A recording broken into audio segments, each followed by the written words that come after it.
খুব সহজেই কত কাছের মানুষকে কত দূরে যেতে দেখা যায়, তাই না?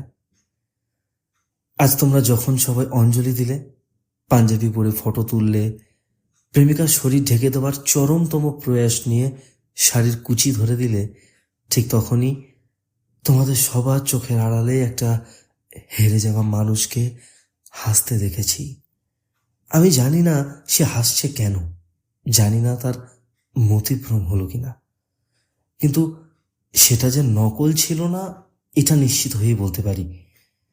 একটা পুরুষ মানুষকে কতটা কাঁদতে দেখলে সেটাকে আসল বলে ধরা হয় আমার জানা নেই, তবে প্যান্ডেলের পিছনে যেখানে সবাই নোংরা ফেলে সেখানে দাঁড়িয়ে থেকে মায়ের কাছে প্রার্থনা করতে দেখেছি তাকে। প্রতিবারের অভ্যাসের মতো একটা হলুদ গোলাপ নিয়ে চুপি চুপি মায়ের পায়ে রেখে দিল, তারই কথা ভেবে যে আজ তার নয়। এতটাও কি ভালোবাসা যায়?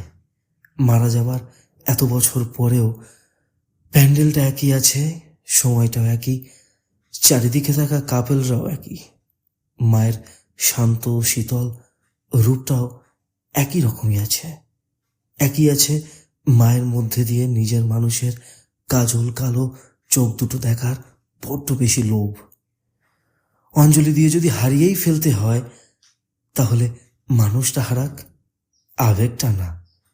আকাঙ্ক্ষা ফিকে হোক, থাকুক ভালোবাসা।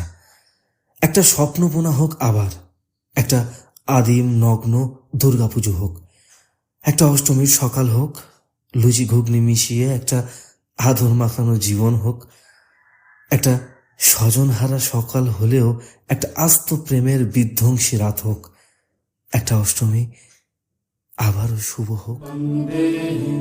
জয়ং দেহি যশো দেহি দিশো জয়হি মহিষাসুর নির্নাশী